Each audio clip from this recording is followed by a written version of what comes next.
Marine Corps is a far-flung organization.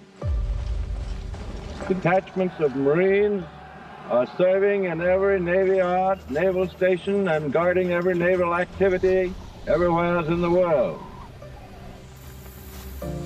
I visited a great many of those places.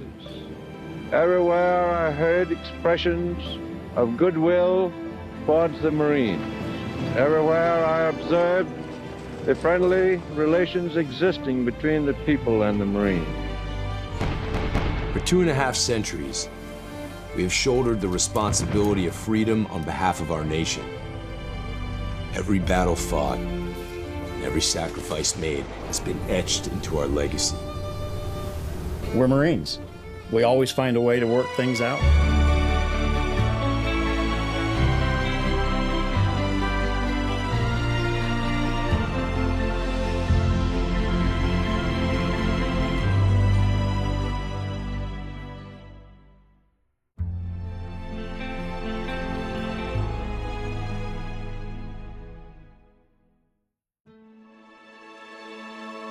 The United States Marine Corps was established on November 10, 1775, to strengthen naval forces in the Revolutionary War.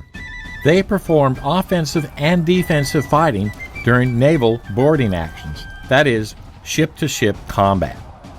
During the American Revolution, Marines also defended the ship's naval officers from mutiny. Marine quarters on the ship were often strategically positioned between the officers' quarters and the rest of the vessel. Over the decades, the mission of the Marines changed, due in part to a man from Louisiana, John Archer Lejeune. As you will see, General Lejeune will lead the Marine Corps from the old defensive mission of acting as colonial infantry to a new offensive mission of amphibious assaults to support the Navy. Marines come from the sea. We have fought as a component with the Navy since 1775. Marines were never great in number. A small corps, volunteers, adventurous, soldiers of the sea, if you would. They were equally at home on the ships of the fleet and serving with the Army. The Marines distinguished themselves in an array of regional conflicts during their first 150 years, from the halls of Montezuma to the shores of Tripoli.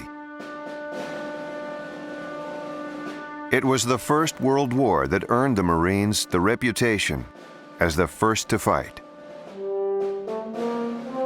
They charged through the wheat fields and into the woods of a place called Belleau Woods in France in 1918 to thwart a major German offensive against the capital of France, Paris. Lejeune was an incredible military tactician who stressed extensive rehearsal and disciplined artillery gunnery. This discipline enabled our ground troops to follow closely behind friendly artillery bombardment that would otherwise be far too risky. This leaning on the artillery meant that the enemy faced direct attack from our soldiers while still recovering from the shock from Allied shells.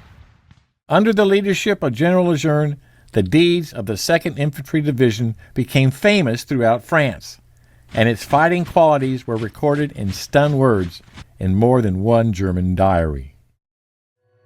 Lejeune stated his Marine philosophy. The key to combat effectiveness is unity, an esprit that characterizes itself in complete, irrevocable, mutual trust. Now, my infantry trust my artillery and engineers, and my artillery and engineers know this, so they will go through hell itself before they let down the infantry. My infantry believes that with such support, they are invincible, and they are.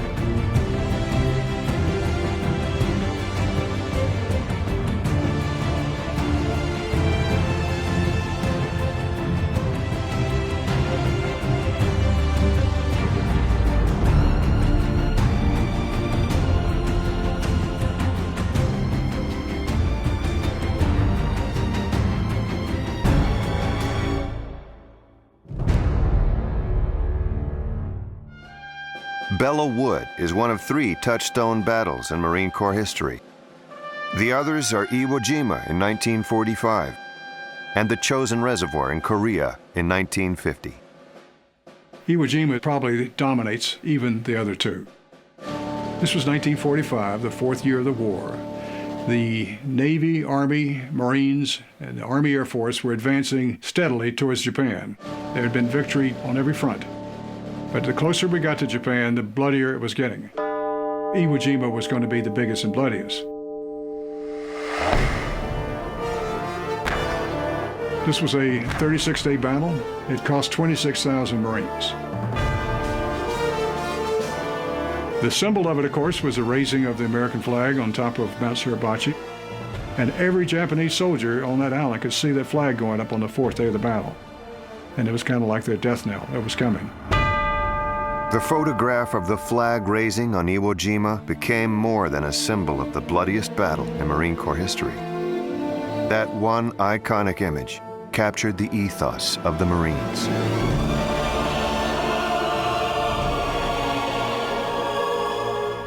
You see 6 troops. 5 of them are U.S. Marines, and one of them's a Navy corpsman. Working together, struggling together, lifting this flag in a very stiff wind on a very dangerous and exposed battlefield. Here was the icon of the whole war, the teamwork and the victory.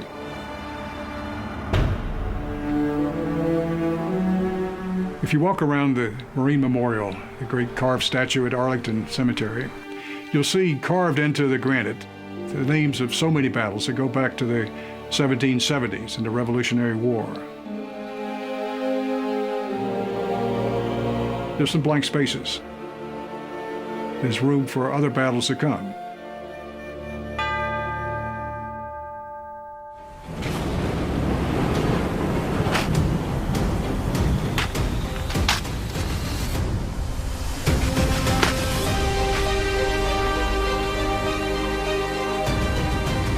From our first amphibious landing at Nassau, to the black sands of Iwo Jima, to urban combat in Fallujah, our Corps has come a long way since Samuel Nichols first took command of 2 battalions at Tun Tavern.